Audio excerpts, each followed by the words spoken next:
की बड़ी खबर, राजस्थान हाईकोर्ट में एक बार फिर से बॉम्ब की सूचना, बॉम्ब थ्रेट मिला है। हाईकोर्ट प्रशासन ने पुलिस को सूचना भी दे दी है। हाईकोर्ट सुरक्षा चौकी के जवानों ने सत्यमेव जयते भवन को खाली करवा दिया है। हाईकोर्ट प्रशासन की सूचना पर पुलिस अधिकारी मौके पर पहुंचे। बम निरोधक दस्ता और डॉग स्क्वाड सत्यमेव जयते भवन का गहनता से सर्च किया जा रहा है। आपको यह भी जानकारी दे दें कि साल 2026 में 6, 17, 19 और 20 फरवरी के बाद आज एक बार फिर से धमकी भरा मेल आया है। जांच के बाद जल्द ही शुरू की जाएगी अदालतों में सुनवाई भी, लेकिन फिलहाल पूरे परिसर को खाली करवा दिया गया है। और जाहिर सी बात है, जिस तरह से बॉम्ब थ्रेट मिला है, हालांकि हम यही उम्मीद करेंगे कि कोई भी संदिग्ध वस्तु ना मिले जांच के दौरान, लेकिन आखिर किसकी शरारत है ये भी जांचना जरूरी होगा, या फिर जानबूझ के यह दहलाने की कोशिश, यानी कि डराने की कोशिश। और ज्यादा जानकारी लेंगे सीनियर रिपोर्टर कमलकांत शर्मा हमारे साथ जुड़ चुके हैं, उनका रुख करते हैं। कमलकांत, जो मेल आया है, पिछले मेल से अगर मिलान किया जाए तो कितनी समानता उसमें नजर आ रही है, या फिर इस बार अलग है? और अब ऐसे में साइबर एक्सपर्ट टीम जो है उन पर बड़ा सवाल खड़ा हो रहा है, एक एक करके इस तरह के मेल, लेकिन पिछले मेलों का क्या ओवरऑल जरा जानकारी दीजिएगा।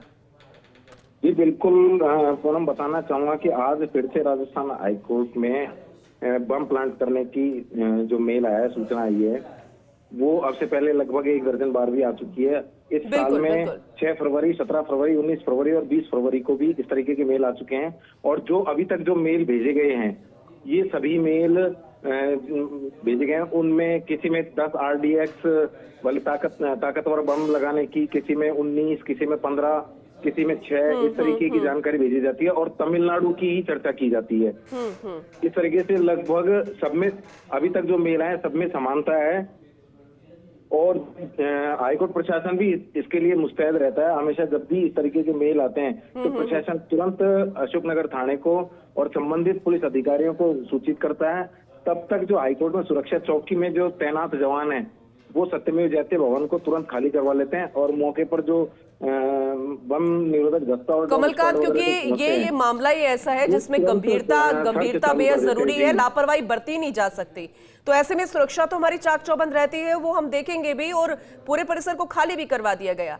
लेकिन इन सबके बीच में जो परेड पूरे प्रशासन की, सुरक्षा एजेंसियों की करा दी जाती है, कितने पेंडिंग्स काम होते हैं, कितनी जरूरी फाइलें निपटानी होती है, और जज, जुडिशरी, पूरा काम ऐसे पेंडिंग हो जाता है। यहाँ पर क्या किसी की शरारत है? साइबर एक्सपर्ट की टीम कुछ तो कह रही होगी पिछले मेलों के दौरान, जरा ओवरऑल इस पर जानकारी दीजिएगा।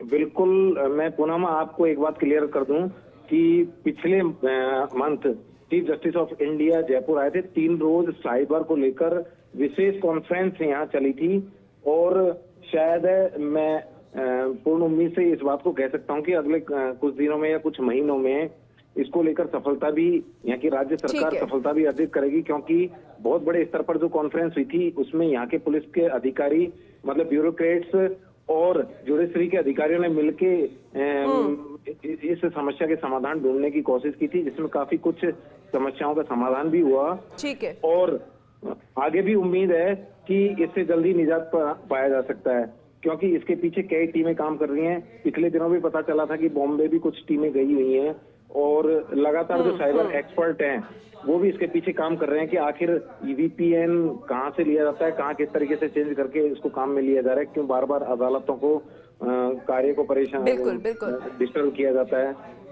चलिए, आप नजर बना के रखिएगा कमलकांत, आगे भी आपसे जानकारी लेते रहेंगे। फिलहाल बहुत शुक्रिया विस्तृत जानकारी देने के लिए।